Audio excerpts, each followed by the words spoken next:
Oh, I'm gonna do it on mine, aren't I?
Well, mighty fine. And a great Cowboy Church Live heard the word Bible study. Cowboy, howdy.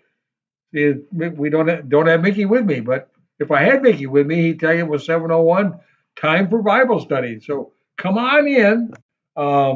If you have, we're in room 121. Just come on down. We're just coming to you live and direct from Fort Worth, Texas tonight. Pardon us. Once again, we're on our computer.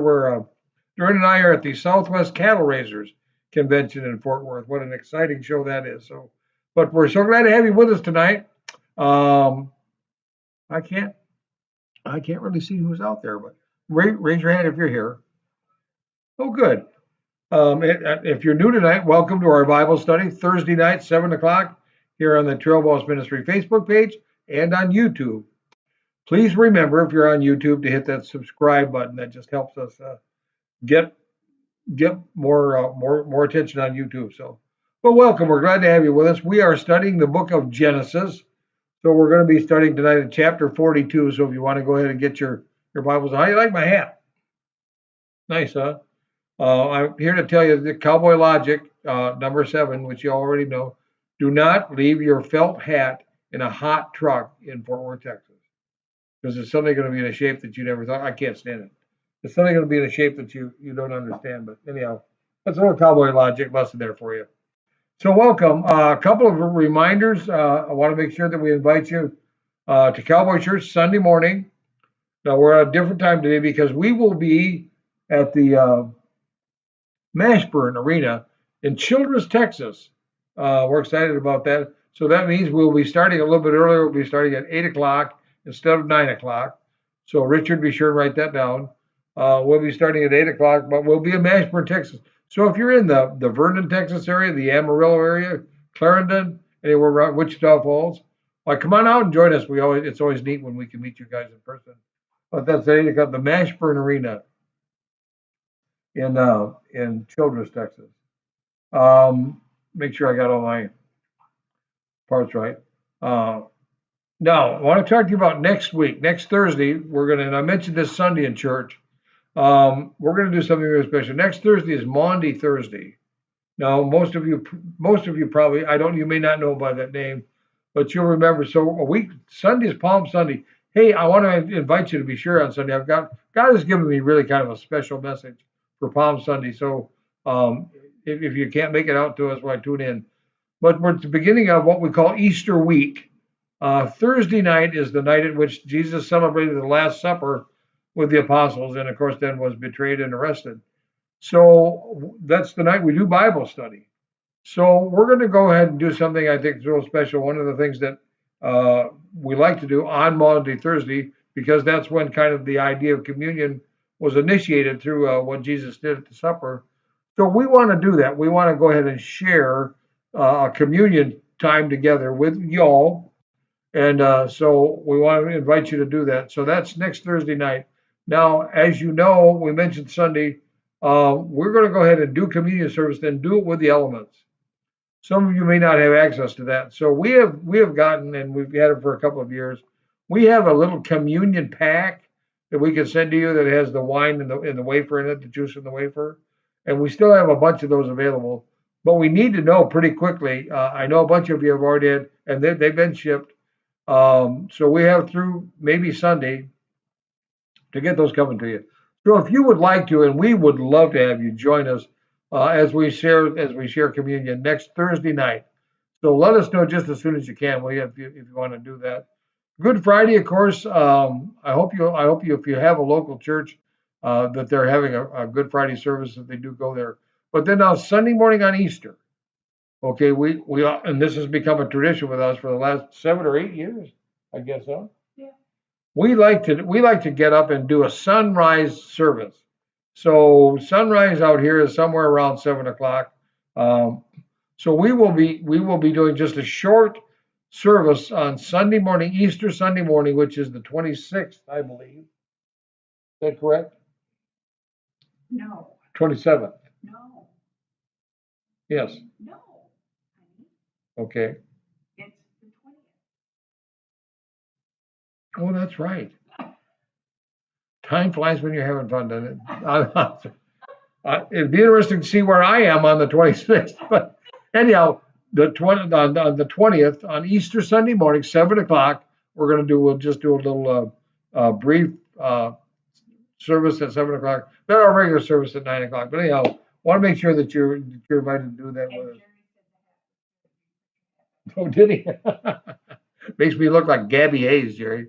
So we won't go with that. But listen, let's go ahead and get into the word tonight. We're going to try to get through a couple of chapters. I thought we were going to make it last week, but we are in Genesis, and I want to go ahead and recommend the Trail Ride magazine.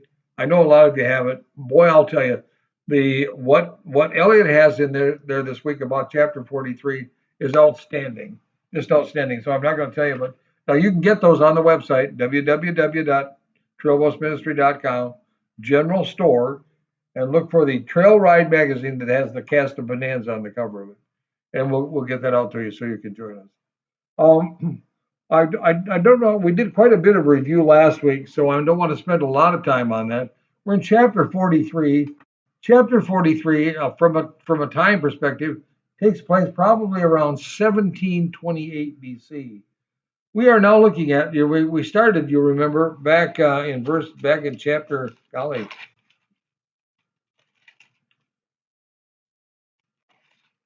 wow, excuse me.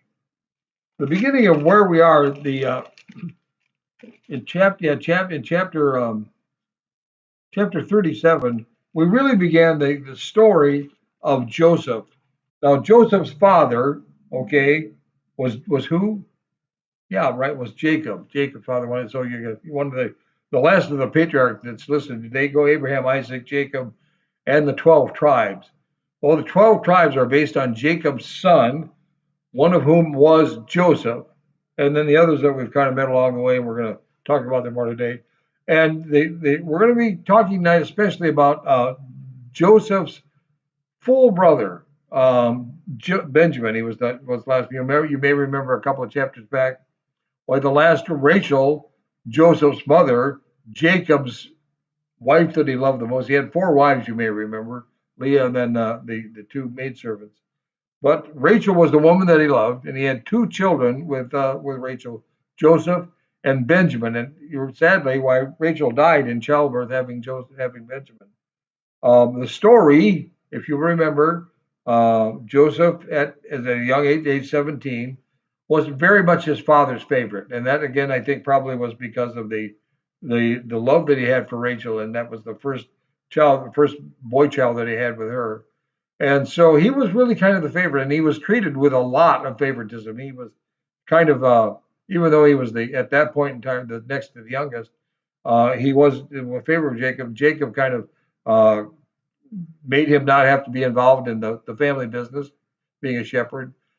Treated him royally, made him, you remember the coat of many colors that he put on him that kind of gave him that.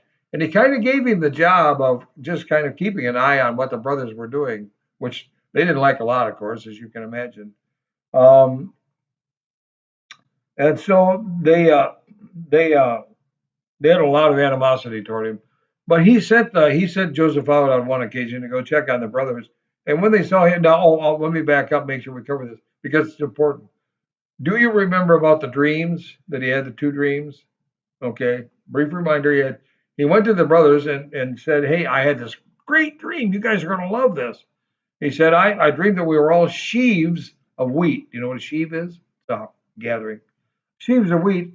And here was the interesting thing: mine was standing tall, and all of yours were bowing down towards me." Well, needless to say, that was not didn't sit very well.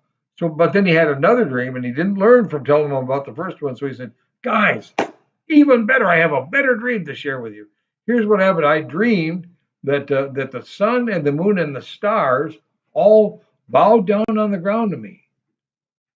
Well, no, they were hot now. They were really hot, and so they went with him, and they said, you got to go tell the old man about this." So even Jacob was disturbed. He said, "So you're saying that your mother and I and your brothers are all going to bow down to you?" So nobody was happy about that. So they kind of took to calling him the dreamer.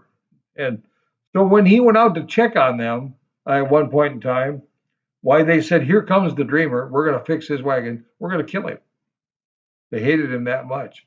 So they set out to do that. But then the older brother, Reuben, stood up for him and said, "Hey, that's not a good idea. Let's do this. We're going to go ahead and just put him in a pit, and we won't kill him, but we'll just put him in a pit and walk away and leave him." So they decided to do that.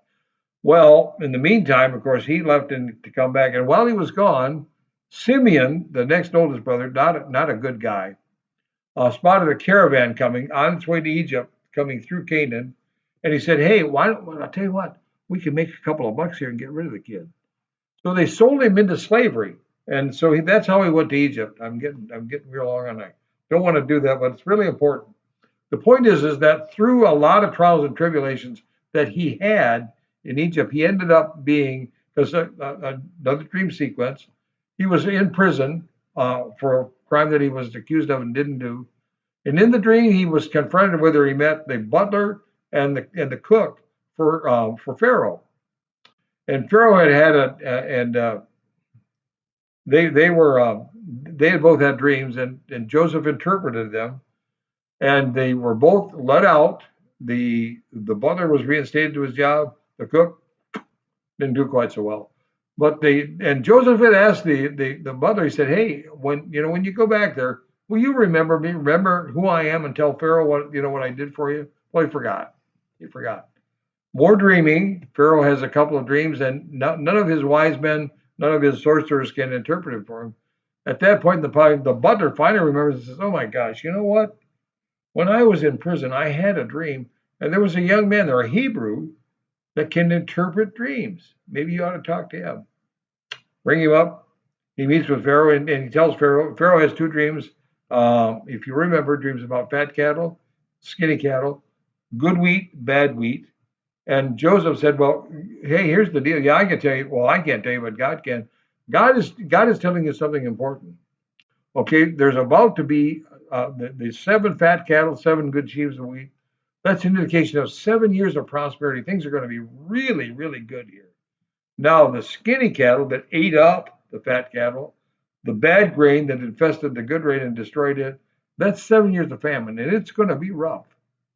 And he said, so what you need to do now, you need to find somebody to be in charge of taking care of this and making sure that the grain gets gathered, things get put together for the famine. Pharaoh says, hey, don't know anybody better than you. You demand. And so he literally took Joseph, who had been in slavery in prison, and he's now the number 2 guy in the country.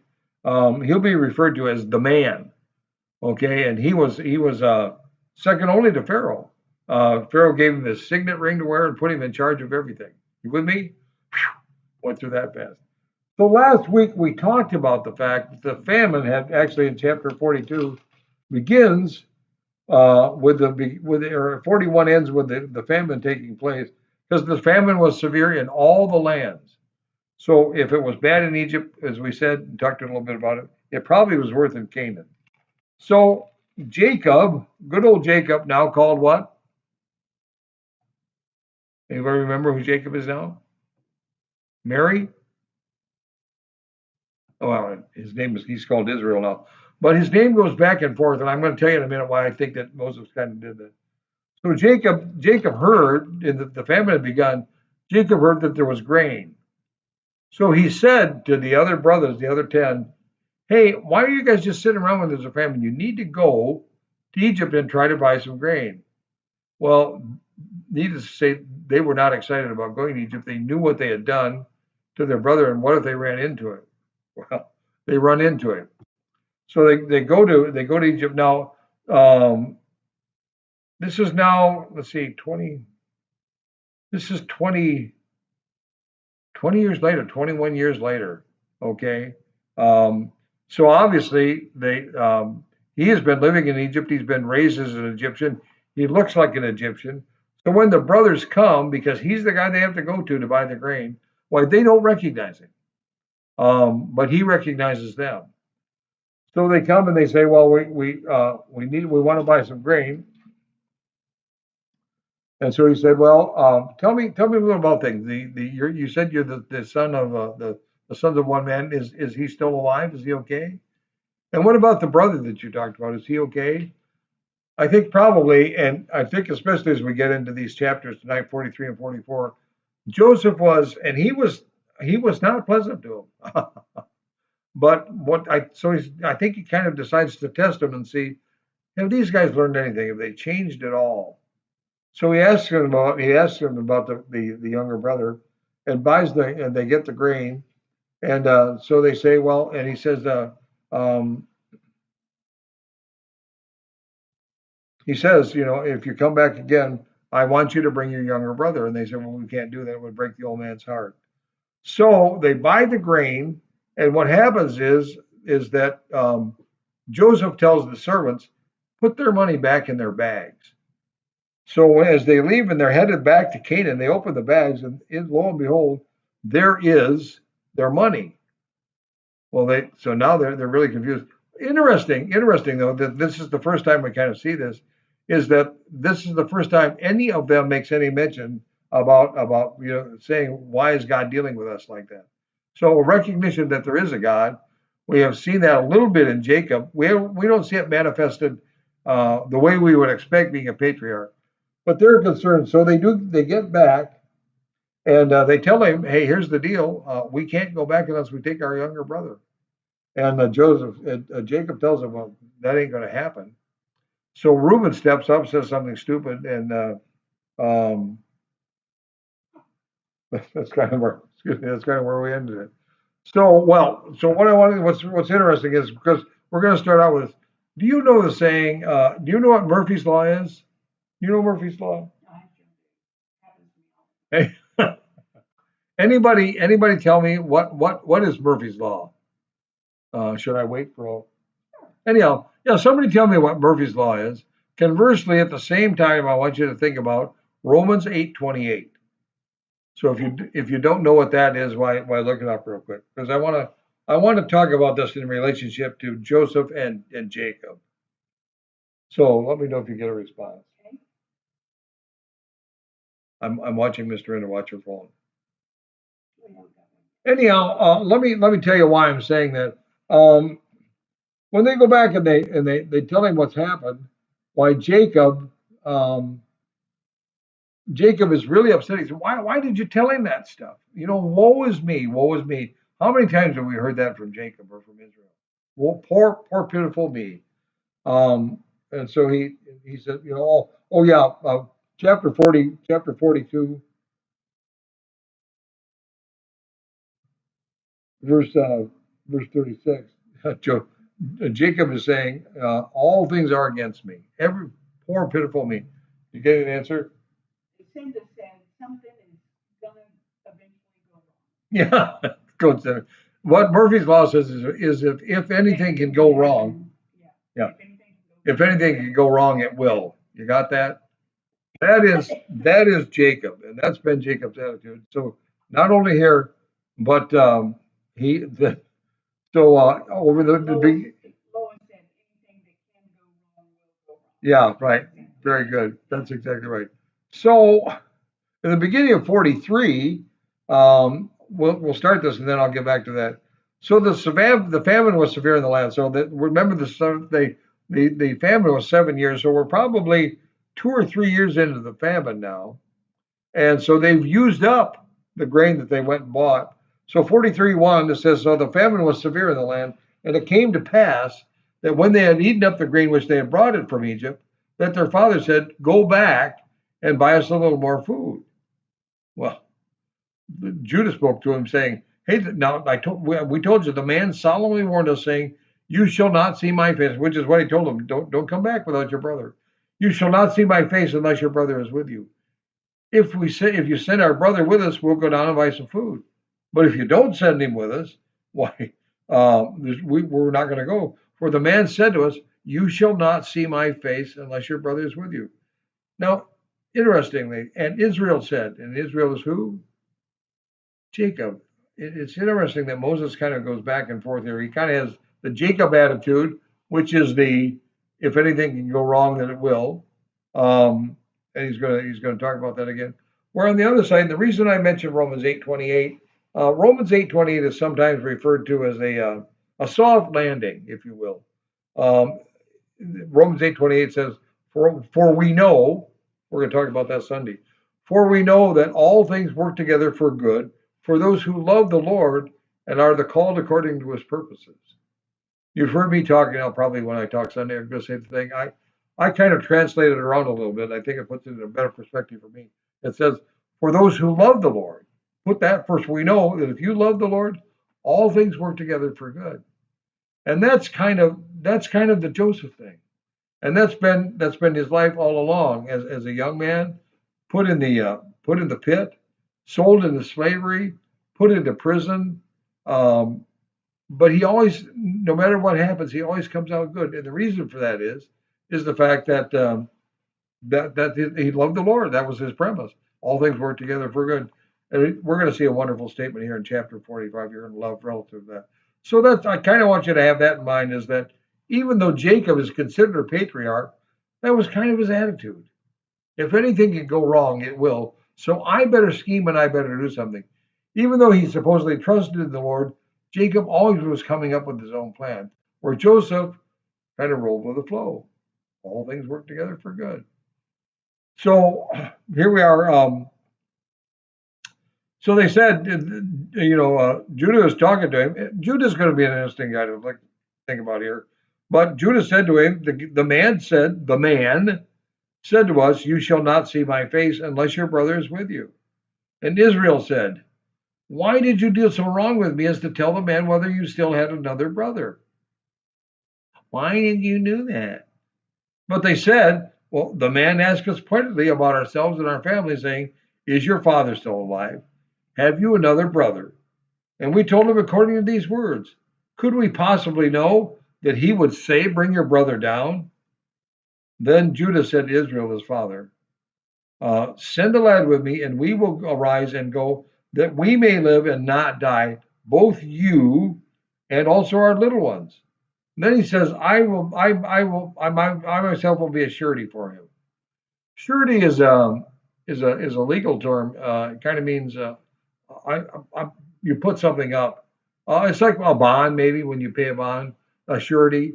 So he says, here's what I'm going to do is that I will be the substitute for him if we need to him.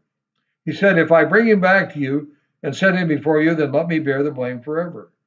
Or if I do not, I'm sorry, if I do not bring him back. Verse 10, for if we had not lingered, surely by now we would have returned a second time. And we could have gone before now. And their father Israel said to them, well, if it must be so, do this. But, Jacob the schemer again, you ready? It must be this. Take some of the best fruits of the land in your vessels and carry down a present for the man. A little balm, a little honey, spices and myrrh, pistachio nuts and almonds. So in other words, must be that there must be, I don't know a lot about some of those particular items, but obviously they weren't affected as much by the famine as some other things. But so he says, so go ahead and take him a gift, butter him up a little bit. Then he says, take double your money in your hand and take back in your hand the money that was returned in the mouth of your sacks. Perhaps it was an oversight. And then he says, take your brother also and rise, go back to the man.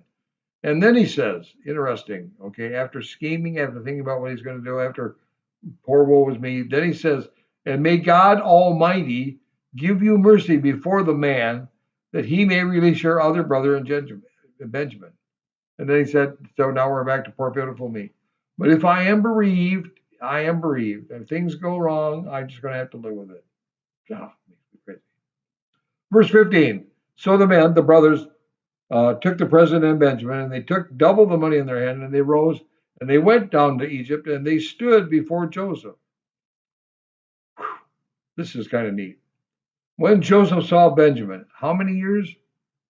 20 years. He was a toddler when Joseph was first put in the pit.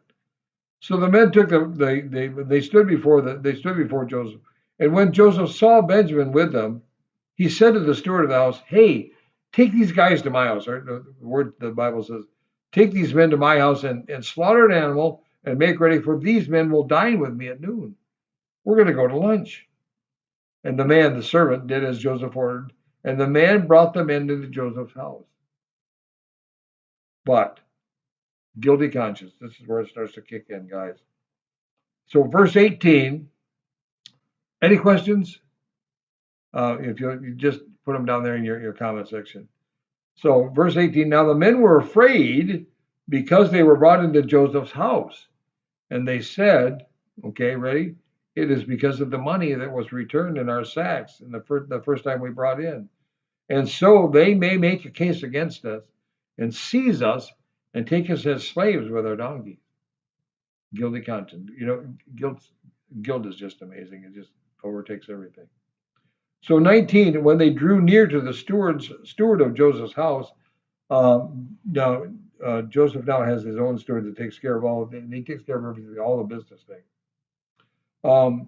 Anyhow, they talked to, let me start over. When they drew near to the steward of Joseph's house, they talked with him at the door of the house and said, hey, sir, we indeed came down the first time to buy food, but it happened that when we came to our encampment, that we opened our saddles, and there each man's money was in the mouth of his sack, our money in full weight. So we brought it back to you, and we have brought down other money in our hands to buy food. Now, we do not know who put the money in our sacks. Okay, listen to this, the influence that a man of God can have. Remember now, Joseph is where? He's in Egypt. Okay. The Egyptians considered they were obviously the culture of the times. The Egyptians considered that anybody that was not an Egyptian was a barbarian. So obviously the steward that Joseph had was Egyptian, but he said, "Peace be with you. Do not be afraid. Your God and the God of your father has given you treasure in your sacks. I had your money." And then he brought Simeon out to them. So obviously Joseph has had some influence on people around him, and at least a conversion from barbarism to Joseph's faith. I think it's really interesting. So the man brought the men into the Joseph house, and he gave them water, and they washed their feet, and he gave their donkeys feed. Then they made the present ready for Joseph's coming at noon, for they heard that they would eat bread there. And when Joseph came home, they brought him the present which was in their hands into the house, and they bowed down before him to the earth. Sound familiar? What was the prophecy? What did Joseph tell them years ago? Okay, you're going to bow down to me. Your shoes are going to bow. You're going to bow down to me. Then he asked them about their well-being, and he said, so, he's been kind of harsh. Remember, the discussions before were kind of harsh. But so then he asked them about their well-being. He said, hey, is your father, the old man of whom you spoke, is he still alive? I mean, how are things at home? And they answered, and they said, well, yeah, your servant, our father, is in good health. He is still alive. And they bowed their heads down, and they prostrated themselves. There are, so that's twice. Um, if when there was a protocol for the pharaoh that when you went to see the pharaoh, you bowed 7 times facing him, then you turned around and bowed 7 times the other way. But they bowed twice now to the man, the number 2 guy. So then listen to this. Then he lifted his eyes and he saw his brother Benjamin, his mother's son, and he said, is this the younger brother with whom you spoke? And he said, God be gracious to you, my brother. So listen to this. He was so taken by this. Now his heart yearned for his brother. So Joseph made haste and he sought somewhere to weep. And he went into his chamber and he wept there. That's just such a beautiful picture, isn't it? Hmm? And then he washed his face and he came out and he restrained himself. And he said, serve the bread. So then he set a place by himself and put the brothers by themselves. And the Egyptians to ate with themselves because the Egyptians could not eat food with Hebrews. Oh, there we go. Because, like as I said, for that is an abomination to the Egyptians. These are barbarians to them. And so you've got Joseph here, you've got the brothers here, and then you've got the Egyptians over here. And they sat before him, his firstborn according to his birthright, and the youngest according to his youth. So when he sat them down, he put them in absolutely their youngest to the oldest to the youngest. He put them right in line according to when they were born. So and the men looked at him in astonishment at one of them. They looked in astonishment at one another. How did he know that? So then he took servings and he put them for them. But listen to this. Benjamin's serving was 5 times as much as theirs. Again, I was talking about testing. I think what we're going to see here again now, he was testing their honesty. I think now he's testing to see, have they changed at all? I mean, because he was concerned before that maybe they had done harm to Benjamin. So now what he's doing is he's really kind of doing for Benjamin like Jacob did with him. He's giving him 5 times as much as the rest. I think he's waiting to see, is this jealousy thing still there, or maybe has that changed? Wow. 44. Ready? We're going to keep going. And he commanded the steward of the house, saying, now fill these men's sacks with food as much as they could carry, and put each man's money in the mouth of his sack. Then, testing him again, final test. Also, put my cup, the silver cup, in the mouth of the sack of the youngest, and his grain money. So it's what's called the cup of divination. It's what a lot of the wise men used. There's no indication here that Joseph did any of that, but he did have that kind of silver cup, which he put in Benjamin's bag. So the servant did, according to the word that Joseph had spoken. As soon as the morning dawned, the men were sent away in their donkeys. Listen, when they had not gone far out of the city and yet were not far off, Joseph said to his steward, hey, get up, follow the men, and when you overtake them, say to them, why have you repaid evil for good? Is not this cup the one from which the Lord drinks, in which he indeed practices divination? You have done evil in so doing. So he overtook them, and he spoke to them those same words that he said. And they said to him, well, why does my Lord say these words? I mean, far be it from us that your servants would do such a thing. I mean, look, we brought back to you from the land of Canaan the money which we found in our sacks.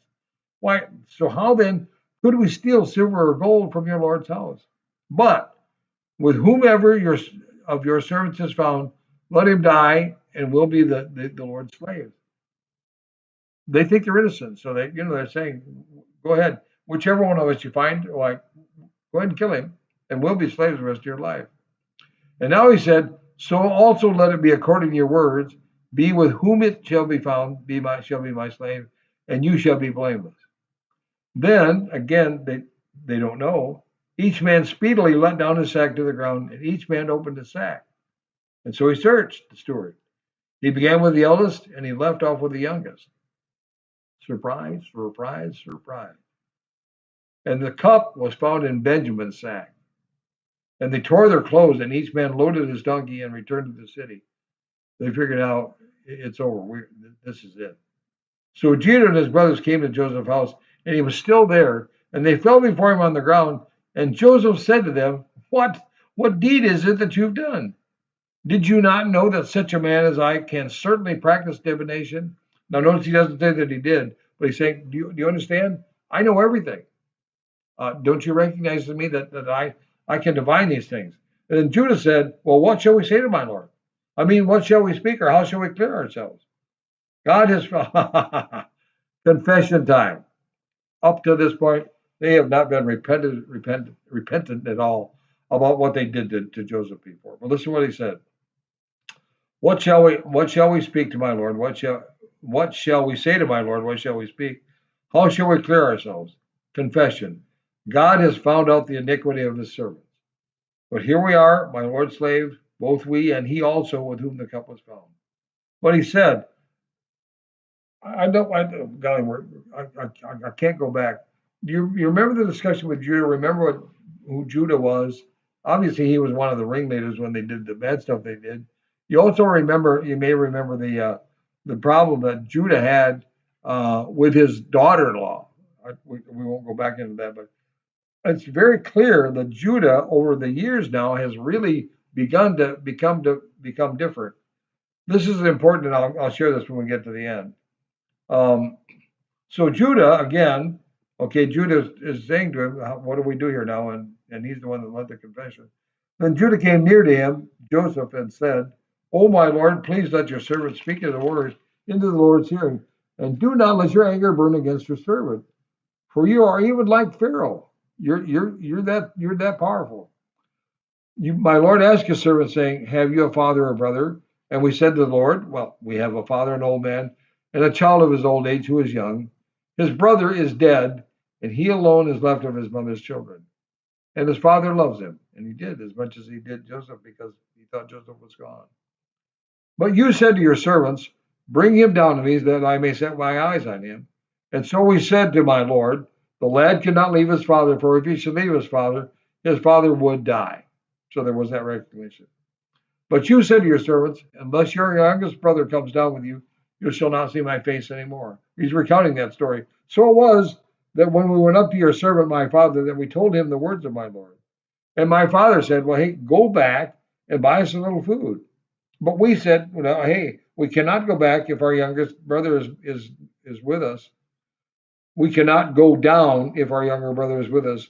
Then we will go down, for we will not see your face unless your younger brother is with you. Well, then your servant, my father said to us, you know, my wife bore me 2 sons. So there's Jacob really pinpointing this thing and laying it on the line. These were he had 4 wives, but obviously his favorite, the one he loved the most, was Rachel. Remember that story. You know, my son bore me 2, my wife bore me 2 sons, and the one went for me, and I said, surely he is torn to pieces. That was the story, remember? But if you take this one also from me, and calamity befalls me, you shall bring down my gray hair with sorrow to the grave. And so they recognize it, I think. Now, therefore, when I come to my servant, my father, the lad is not with us, since his life is bound up in his lad's life. That's why the old man's not with us. But it will happen when he sees that the lad is not with us, he's going to die. He's going to die. So here's the deal. So your servants will bring down the gray hair of your servant, your father, to the grave. For your servant, Judah is talking. Okay, I'm going to take his place. For your servant became surety for the lad to my father, saying, If I do not bring him back to you, then I shall bear the blame for my father forever. So now, therefore, okay, please let your servant remain instead of the lad as a slave to my Lord, and let the lad go with his brothers. For how shall I go to my father if the lad is not with me, lest perhaps I would see the evil that would come upon my father? Judah is a changed character, and I think that's important.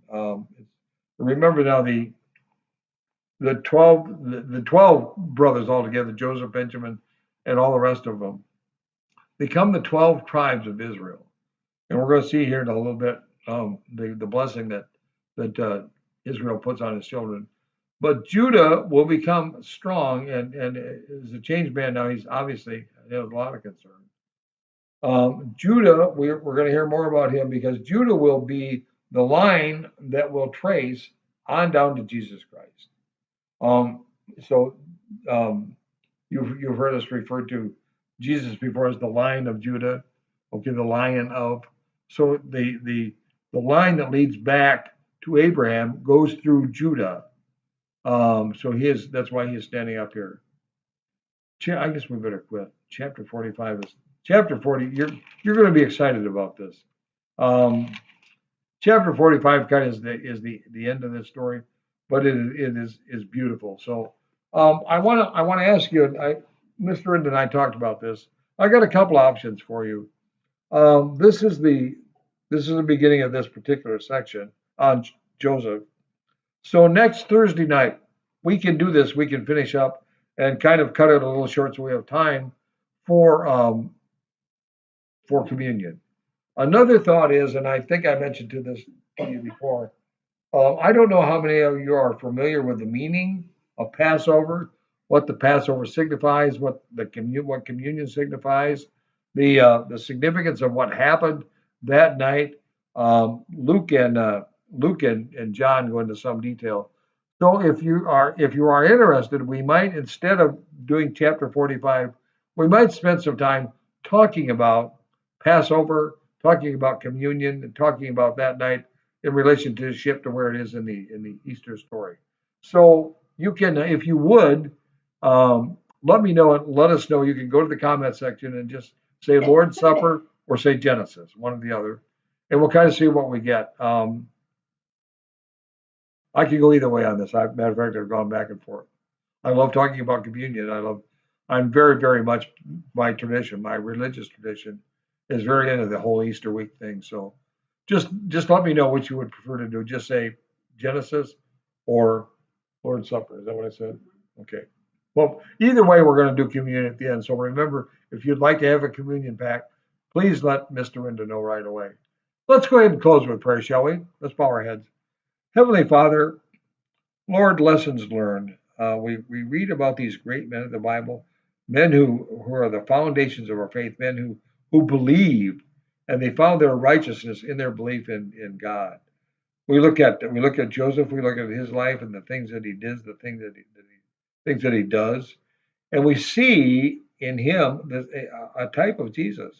We talked about that a little bit and how wonderful that is. Lord, I guess I would pray that when people look at our lives, do they see in us a type of Jesus? Do they see a sacrificial, forgiving person who loves? I pray that that's who we are, Lord. I want to thank you for our time together tonight. I want to thank you for the people that gather on Thursday night who are just like me, just hunger for your word and just want to chew on it and enjoy it and digest it and reflect on it. So thank you for this time together. Be with us now until we're together again on Sunday for Cowboy Church or next Thursday night for Bible study and communion. And we give you all of our praise and our prayers and our thanks in Jesus' precious and holy name. And everybody said, amen. Hey, see you up the trail next week. Oh, yep.